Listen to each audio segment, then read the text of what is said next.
You so much, Yvonne. And it's life is a journey, right? And that's sort of, where I'm going to sort of start with a little bit. And we all have a story. We all have a story that begins from the moment that we're born. And it all goes back to our parents, and our moms who they knew what they knew at the time when they had us.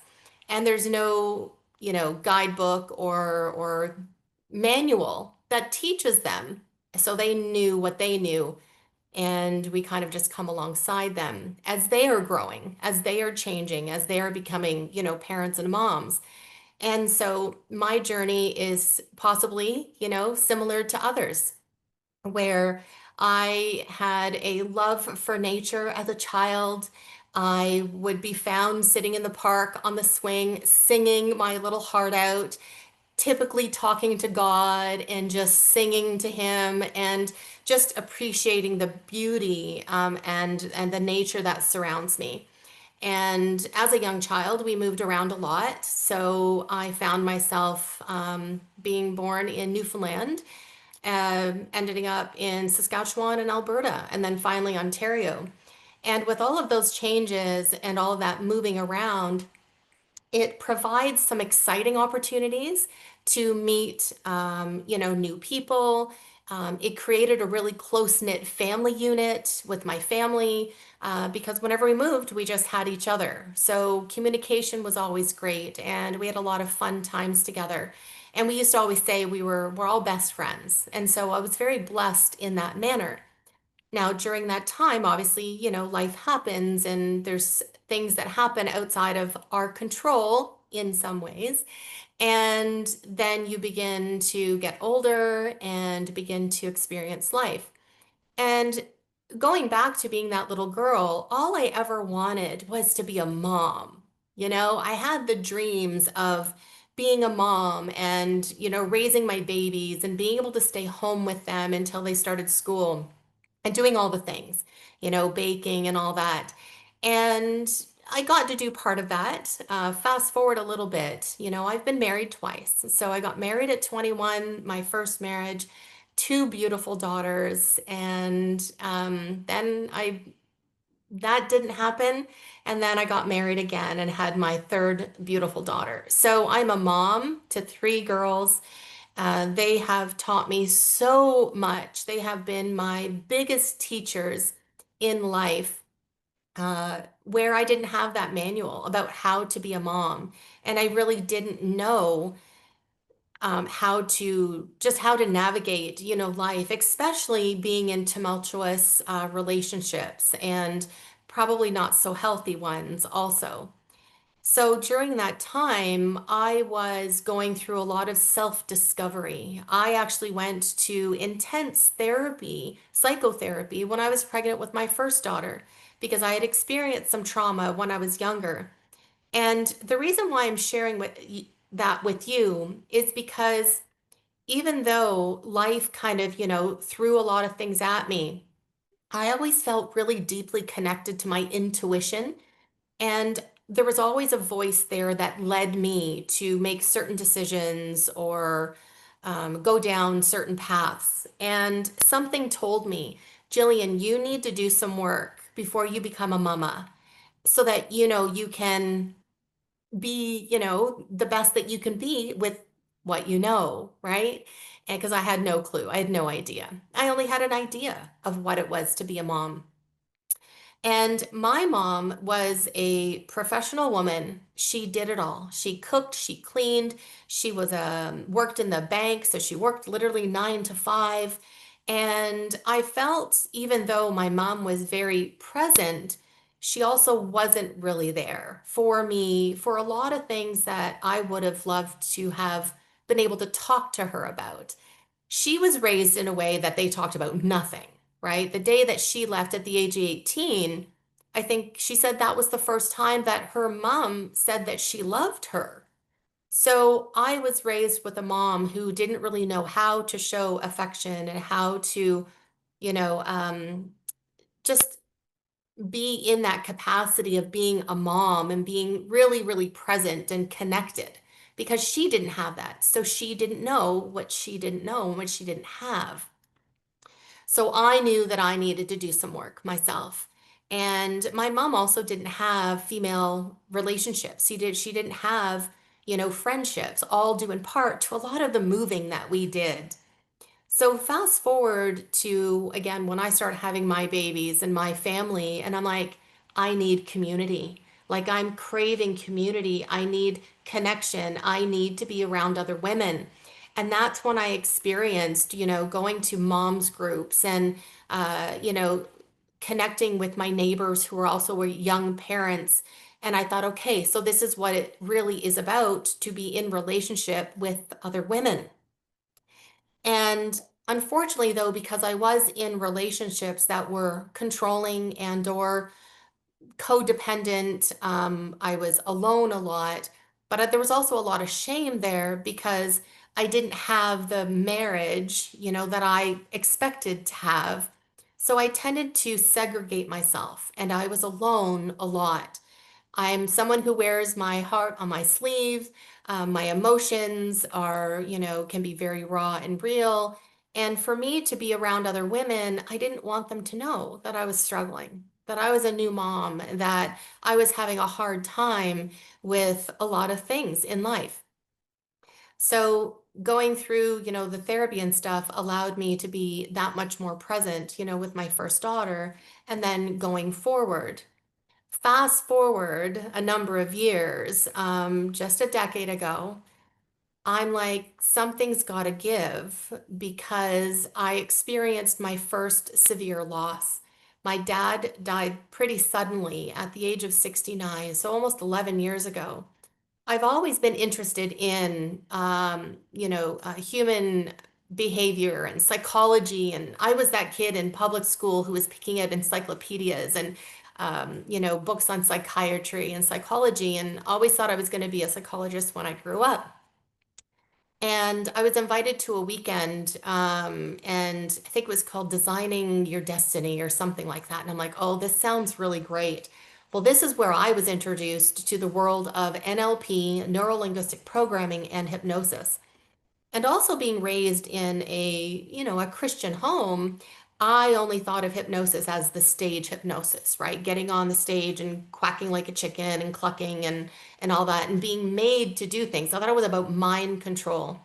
Well, was I ever wrong?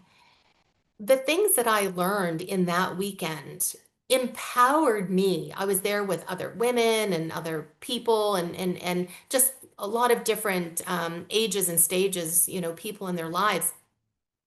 And I realized that we really do have a control system, an inner technology that guides us, right? That there is our biology is equipped to lead us, to direct us. And when you discover that, and when you realize that your mind is opened up, you're like, oh my gosh, I don't just, I'm not just a bystander in my life. I actually get to be a little bit more active and control what's happening in my life. So I began to realize that my emotions were signals for me to pay attention to what was going on in my life. And then when I recognized that if I changed my state, if I changed my environment, my biology would match up with that and sync that. And then neurologically, I started feeling different. When I started feeling different, I knew I wanted different. So that's when I started making certain decisions so that I could live the best life that I knew I deserved. So I made some changes, some big changes. It was a very, very trying time in my life because even though I learned these certain skills, and then eventually decided to actually become a master NLP practitioner. And I even went as far as becoming a trainer of hypnotherapy. I have my own school of hypnotherapy where I get to teach others self hypnosis and higher self hypnosis. And that's a beautiful thing. But during that time, I was still in the thick of it. I was in the thick of divorce and, access, with my former husbands. And it was a very, very difficult time. However, if I didn't have those tools that I had learned, I don't believe that I would be where I am today. And where I am today is just 2 years ago, my partner in shine, my twin flame, my soulmate, and I decided to get out of the rat race in Toronto in the catering food industry world, and we moved to Costa Rica. And a lot of people say, well, Jillian, you're so lucky. And I'm like, well, I don't really think luck has anything to do with it. What happens is that you make a decision. So when you have information and you want different, you want to be different, and you want to enjoy life, you make certain decisions. And it all comes down to making a decision, right? When you make a decision, when you become aware that you want different, that sets the stage for everything else to come into your life. And it's a beautiful, beautiful place to be. Now, it hasn't been easy either, right? So basically, we went from the frying pan to the fire, or I forget how it goes. But basically, what happened is that we came here and we decided to open a restaurant. We were so convinced that that was going to be the best choice for us and the best decision. But what we didn't realize is that with anything new, with anything, that you want to take on, there's going to be surprises and there's going to be bumps in the road and there's going to be certain things that possibly derail you. But again, did it really derail us? Now I get to have my online community. I'm getting back to doing the work that I was doing because going a little bit back, you may be asking, how did you get into the food industry if you were, had your own practice and working, in that capacity? Well, during the pandemic, I put my practice on hold to come alongside my partner in shine to run his catering company. And then it became ours. And we became burnt out. So that led us to coming to Costa Rica to focus on our health, to focus on living a different life. And we really didn't know what we didn't know. But we're here and we get to live such a beautiful life. And we have these tools and strategies. And now I get to guide others to do the same thing: financial freedom, personal freedom. And it's really, really it's really wonderful. When I talk about this, I realize that over the years, women truly do need women. Okay, we are not just just there to have children and be in relationships. We carry such power being women. We are creators. We are nurturers, and unfortunately, history knows this. So when people or history come into place and they realize this, they try to control that part of women, and the light can get dimmed when those parts of us get controlled or hurt. However, our light never goes out. And when we connect with other women, there is a remembering about who we really are and about what we are made of. And we have all of the tools, all of the strategies that we need to rise together, to come together, to support one another in everything, in every age and every stage of our life. When I was just back home in Canada for a visit, my eldest daughter got married. So here we have another beautiful story happening. Couldn't be more proud of them. They're such a beautiful young couple. And unfortunately, my best friend's husband passed away at the age of 52. I never thought in a million years at my age would I be supporting my best friend with the passing of her husband at the age of 52.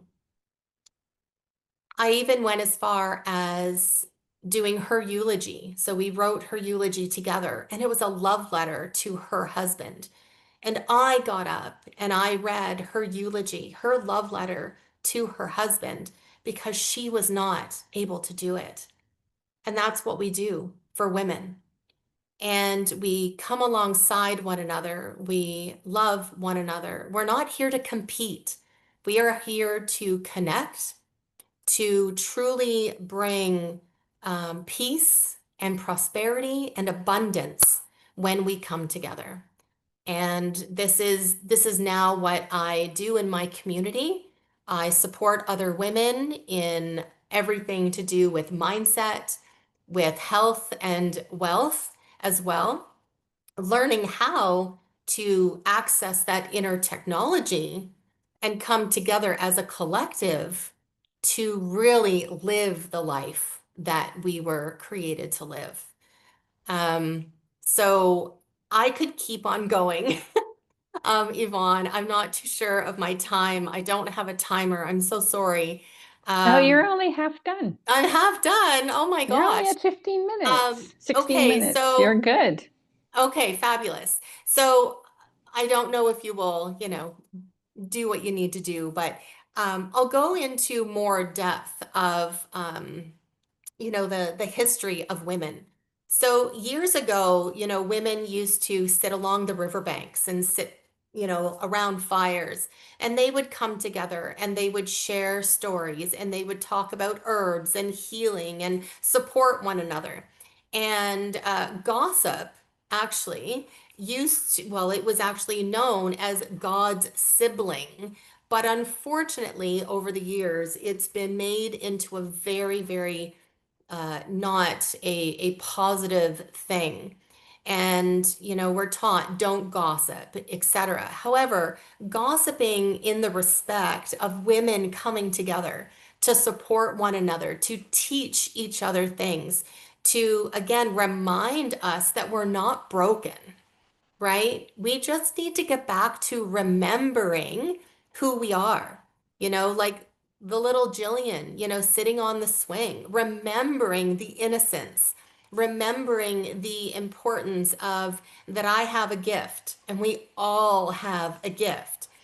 And in my community, I help you learn what those gifts are, what that specific gift is, and then teach you how to share that gift. So, unfortunately, as we, get on in years, we have been disconnected from women. We have been put in situations where we are trying to do it all. We are trying to be moms. We are trying to take care of the home. We are unfortunately expecting a lot of our spouses and our partners, almost to not a healthy place. I do believe that our partners and our spouses are integral to our healthy homes and healthy relationships. But sometimes we put expectations on them to support us in an emotional capacity. Sorry, it's my doggy. He's really wanting attention. I'm talking to somebody else other than him right now. um, and so we put some expectations on our spouses and our partners sometimes that is unfair to them, right? They're wired a little bit differently. Archaeologists say that men are known as the fight or flight response. And as they have evolved, into the hunters, gatherers, that's sort of been their role. But anthropologists call us, oh my goodness, Brian, anthropologists call women tend and befriend.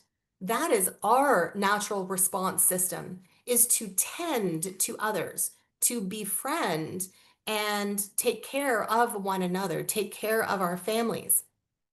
When we don't have that, and when we live in isolation, it cuts off our intuition. It we don't thrive in isolation. We do not, well, we almost don't survive. right? When we are trying to do it all, when we are becoming the independent woman who feels that she has to do it all, and we don't. So when women come together in community and supporting each other with, words of affirmation or kindness or acts of service, or just sitting there and, being in silence, holding space for your friend, or, for maybe even a woman that you don't even really know, that is a beautiful, beautiful thing. And together we become stronger, and together we heal. And there is a healing in the collective when women get to this place in their lives, when they know and remember, when they get back to remembering who they are. And that is such a beautiful, beautiful thing. When you get up to a certain age, like myself, I personally have been in this time warp, per se, where I have begun to think of my time as currency. I am so protective over my time, how I spend it, who I spend it with. And I pray for our younger women who, think that they have all this time, and they have, all the time in the world to do what they need to do, or I'll wait till tomorrow, etc. But time is precious, and I think we really need to be careful about how we're spending our time and who we're spending our time with.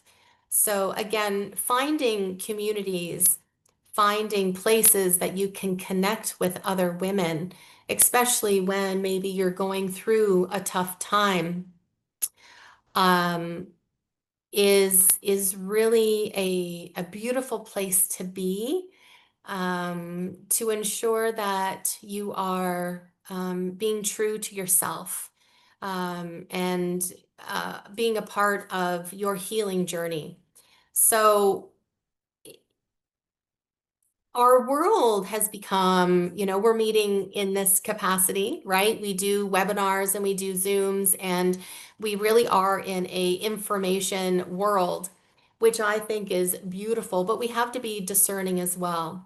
So when we are sharing in this capacity, I actually did a lot of my work. I did a lot of hypnosis and a lot of, trauma work, this in this way, because I believe that when we are even connecting and I can see you, the distance or the space doesn't matter, because we are connecting at such a deep intellectual and, frequency, that change can happen and connection can happen.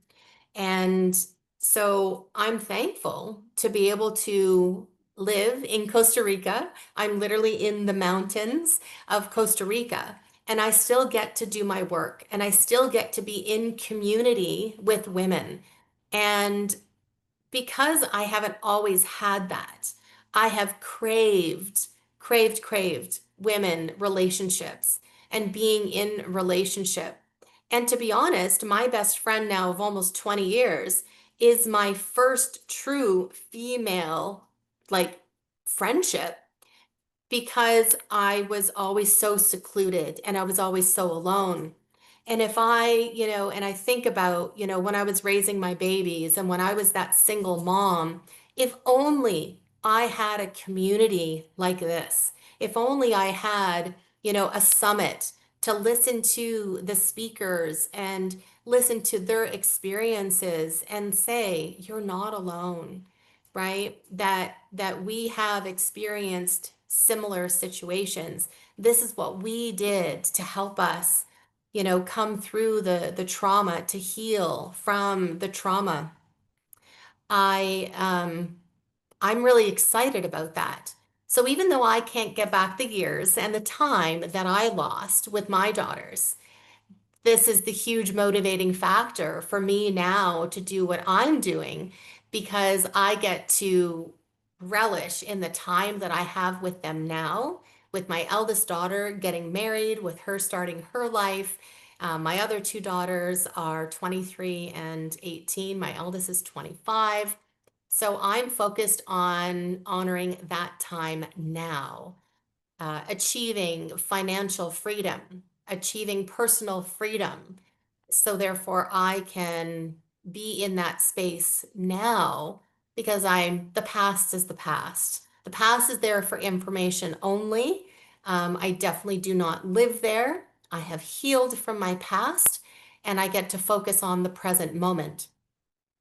And I have a gift to anybody who comes to my community, to the Lux Life Unleashed community. And it is a 5-minute meditation, which helps you find some calm in the chaos. It will help you get a little glimpse into the possibilities of what can be. And if you're finding yourself in a position of feeling alone, I want those who come to my community to know that I'm a message away. When I had my own practice, I even advised my clients to message me, and I said I will message you right back. I said when I'm awake, but I wanted them to know that I was there for them. And when women come together in that capacity, we have to really make that a priority to come together to support one another.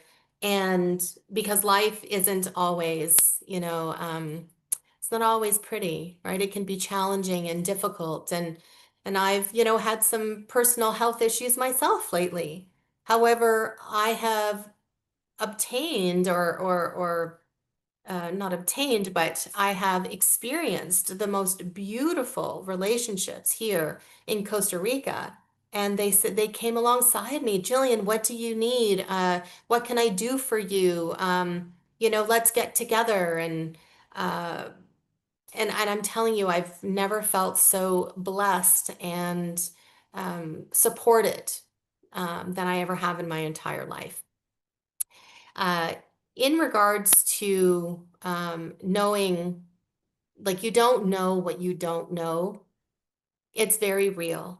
So, as I was being, growing up and going through everything that I was going through, I really didn't know that I was in a position of, again, I go back to before when I mentioned before that I didn't know that I had any control in my life.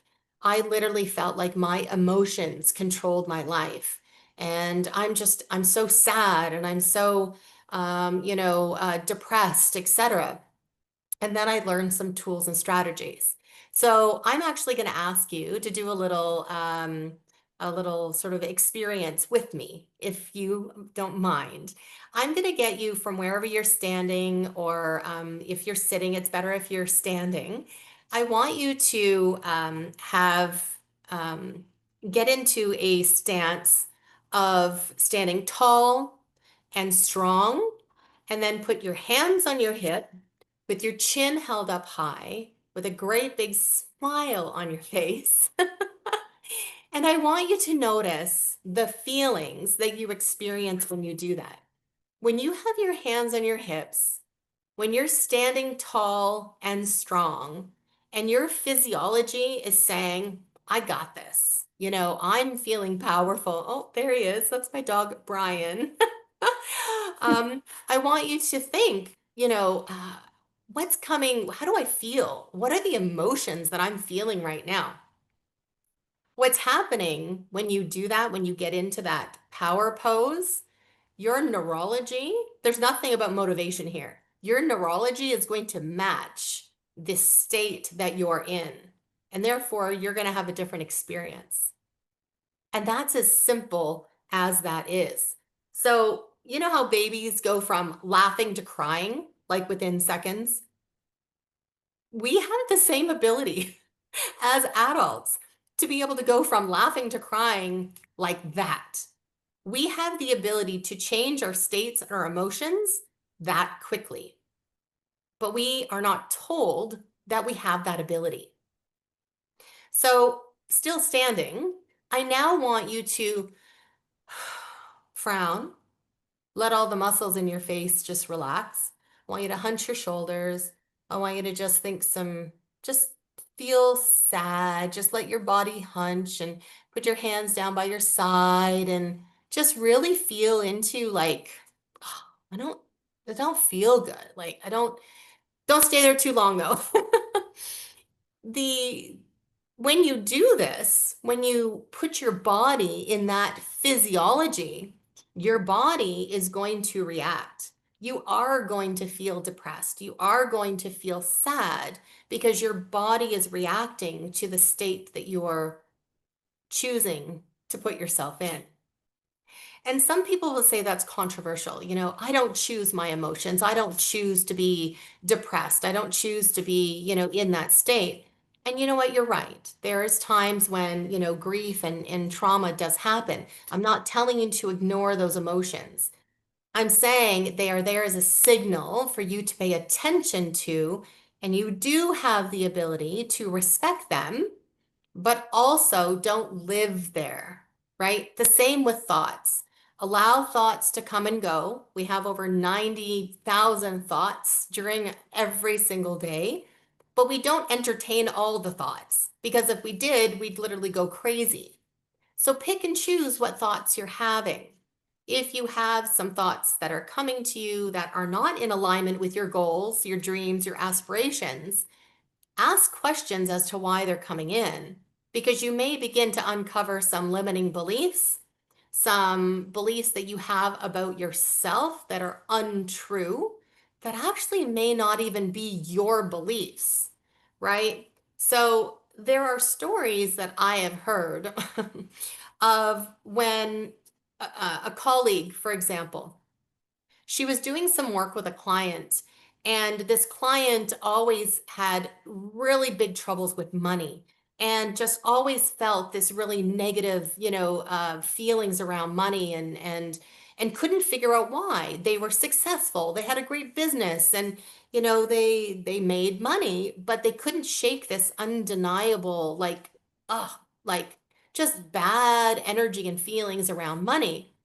Well, during the work that my colleague did with her client, they discovered that through work that she did with hypnosis and that and timeline therapy, uh, she learned after speaking to her mom and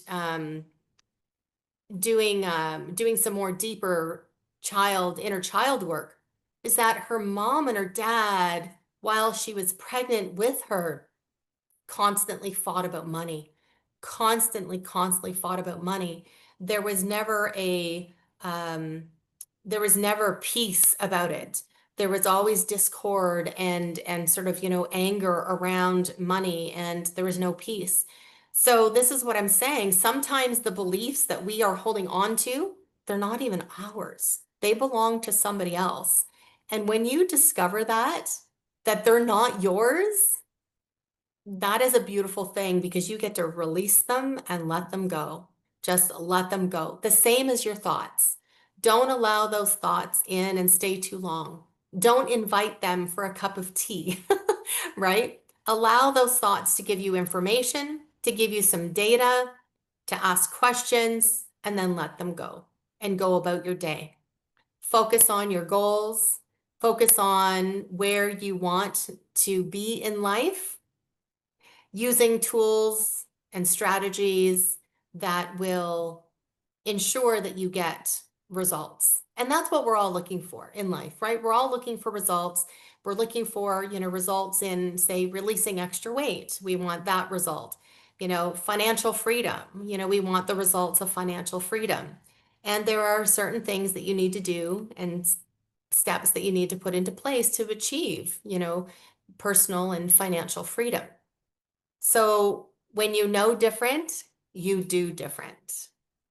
And I am so thankful for that weekend that I went and did the training, and I was introduced to NLP and hypnosis because hypnosis is a part of who we are.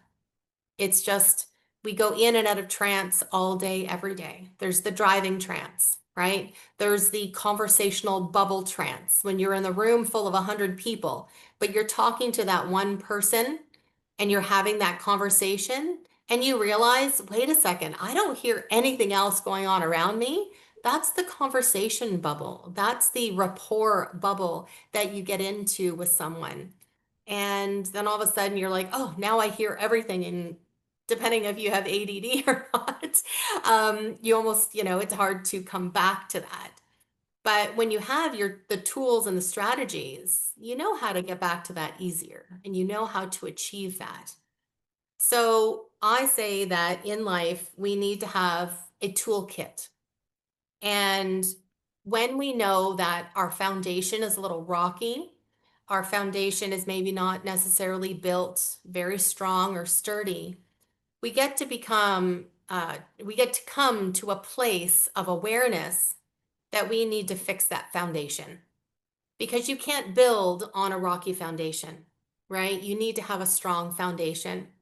And that is the work that I've done with my clients in the past is that we heal the past so that we can work towards the future and build for the future. Your inner technology is there. It's waiting for you to unlock the inner technology. And now I get to incorporate all of the mindset tools and strategies that I have, the inner technology, to then help others with digital technology, right? And have the sort of the whole package of that personal and financial freedom to have health without hustle and wealth without worry. And thanks for joining us on this summit today. And your topic's so important. And I found right away, I started connecting with some of the stuff you were saying because our generation grew up with parents who did not, their love language was not portrayed as touch, we'll just say, or words of affirmation a lot of times. And I think a lot of us struggle with this, and we only know what our parents, especially our moms, told us, because we both have just girls. So I'm not sure with boys how it's different. But it Yeah, might be okay because it seems to match the fight or flight versus the tend and befriend. So the that's right. boys might not have, our generation of boys might not have had as much struggle. The newer generations, they may Yeah, have more struggle because life's changed a bit with the generations. But I also had a mom that was present, but not present in the way I needed her. And recently I realized she showed me everything in a completely different love language right. than I'm in. Yeah, And so the connection wasn't there. But if the love language matched hers, then I would have been fine, but it didn't. And yeah. so I totally relate to that. And I also like how you said we do get derailed, and it's really a redirection. We get derailed daily. I mean, like so often. I mean, you hit a red light, you're like, ah, Yeah, but we don't think of just the little derails, but it's just like, no, just stop and take a deep breath. That could be your red light to regulate your breathing. exactly. And so but I really like how you said the anthropologist, how men are fight or flight and women are tend and befriend, because that is what we've lost. And I like how women helping women and women need women. It's really just paying it forward. We have so much wisdom at a certain age, even if we don't think we do, we do, Oh, because yes. we have experienced so much. And I understand now why sometimes our daughters might find it frustrating because they'll be telling you something and you're like, yeah, been there, but I'm not there now. But I have, like what you're saying is exactly how I would have behaved as a 20-year-old and think, why is my mom doing that? But they don't have those extra 30 years of wisdom. I'm Yeah. not willing to work two jobs anymore. I'm not doing it. I'm Yeah. not willing to live in a city when I'm a country girl. And so it does change. It does upheaval. And when we're not responsible for our kids anymore because they've graduated or they're over legal age, they don't live at home Right. anymore. That's when we can actually truly experience life. And we don't often realize, wait a second, Yeah. like that's when we need to connect more than ever. Because I think we just get so busy in life and you join moms groups and you're still just, I don't know, I got some good conversations, but everybody's in survival mode. The conversations when you're in survival mode are not the same conversations when you are thriving. That's right. And that's why I thought doing this summit was such a good idea, because we just know things our daughters don't know. Mm. A lot of people, even people our age, like I didn't know until 2 years ago I could be rich, because my family certainly didn't tell me I could be.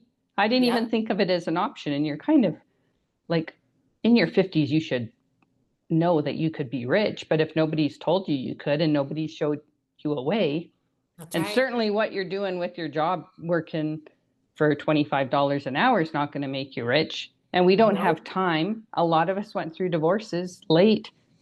We don't have time to make up for losing half of everything, if not Right. more. Usually Yep. it's more. Yeah. So that's the thing, is when women can show you, hey, we've done this. Yeah. It's doable. And I think a lot of people just don't know that everything you said is doable. 100%. And Yes. and so Absolutely. that was awesome. Oh, Thank you for thank you. joining today. Thank you. And Thank I will you. put your community link underneath in the email so everybody will Yeah. have access to that. Thank you. It's been wonderful. Thank you so much. Oh, you're very welcome.